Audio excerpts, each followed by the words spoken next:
Hi అండి. సులువుగా ఈజీగా టేస్టీగా ఈరోజు మన డిష్ వచ్చేసి గోరుచిక్కుడుకాయ ఫ్రై అండి. దానికోసం కొబ్బరి తురుము ఒక కప్పుడు, ఒక 2 టేబుల్ స్పూన్ల పెసరపప్పు నానబెట్టేసుకోవాలండి ఒక గంట ముందు.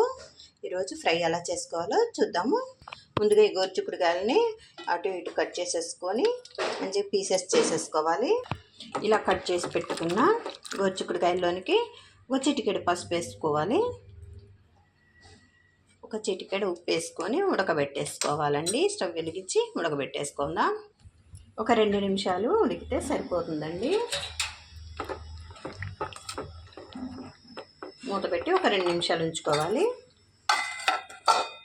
34% ఉడికించుకున్నామండి. దీనికోసం ఒక ఉల్లిపాయ సన్నగా తరిగి పెట్టుకోవాలి. ఎండుమిర్చి, కొబ్బరి తురుము, ఒక 2 టేబుల్ స్పూన్ల ఆయిలు, శనగ నూనె తీసుకున్నానండి నేను, రుచికి సరిపడా ఉప్పు, పెసరపప్పు నానబెట్టి తీసుకున్నది. ఇప్పుడు ఎలా తయారు చేసుకోవాలో చూద్దాము. తెచ్చుకొని ప్యాన్ పెట్టుకోవాలి. ప్యాన్ వేడెక్కిందండి. ఇందులోనికి ఒక 2 టేబుల్ స్పూన్ల ఆయిల్ వేసుకోవాలి. ఆయిల్ వేడెక్కింది. ఇందులోనికి చిన్న టేబుల్ స్పూన్లు ఆవాలు వేసుకోవాలి. అలాగే శనగపప్పు వేసేసుకోవాలి.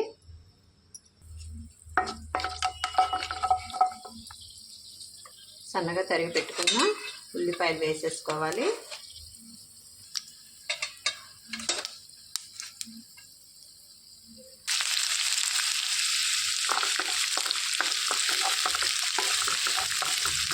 ఉల్లిపాయలు మంచిగా వేయించేసుకోవాలి. ఇందులోనికి 2 ఎండుమిర్చి కట్ చేసి పెట్టుకున్నాం, వాటిని వేసుకొని వేయించుకోవాలి.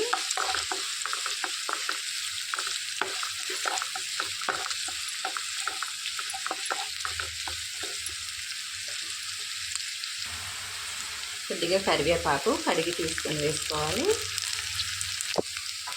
ఉల్లిపాయలు అనేవి కొంచెం రంగు వచ్చే వరకు వేయించేసుకోవాలి. శనగపప్పు కూడా కొంచెం ఉడికిపోయింది కాబట్టి ఇప్పుడు కట్ చేసి ఉడికించి పెట్టుకున్నాం కానీ అవి వేసేసుకోవాలి.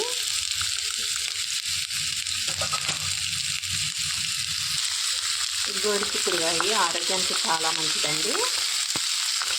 ఈ స్టైల్లో కనుక చేసుకుంటే పిల్లలు కూడా చాలా ఇష్టపడి తింటారు.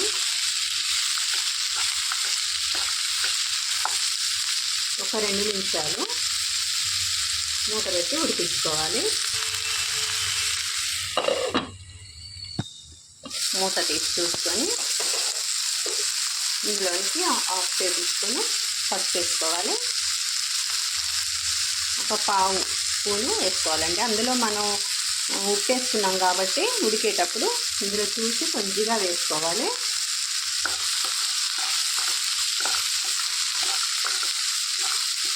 ఉప్పు పసుపు వేసేసుకున్నామండి.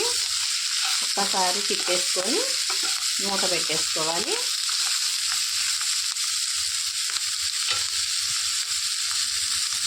ఒక 2 సెకండ్లు మూత పెట్టుకోవాలి. ఒకసారి మూత చూసుకొని ఒకసారి కలిపేసుకొని నానబెట్టి పెట్టుకున్న పెసరపప్పు ఇందులోకి చేర్చుకోవాలి.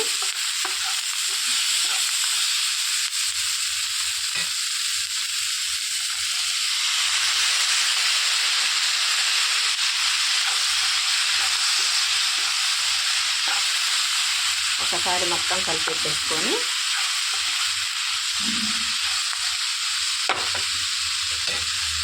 ఒక నిమిషం పాటు మూత వేసుకోవాలి. ఆ ఆవిరికి మొత్తం ఉడికిపోయిద్దండి పెసరపప్పు.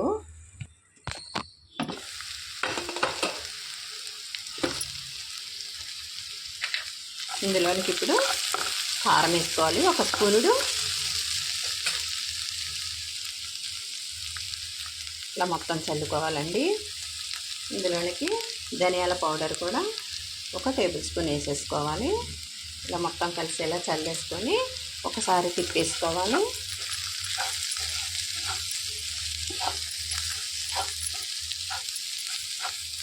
90% దాకా ఉడికిపోయిందండి.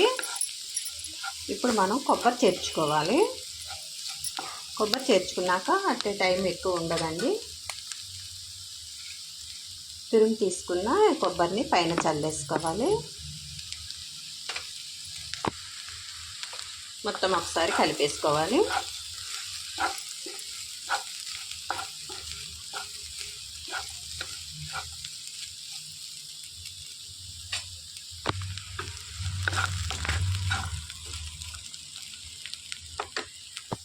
చివరిగా జీలకర్ర పౌడర్ కొంచెం చల్లుకోవాలండి పైన. ఒకసారి కలిపేసుకొని స్టవ్ ఆఫ్ చేసేసుకోవాలి.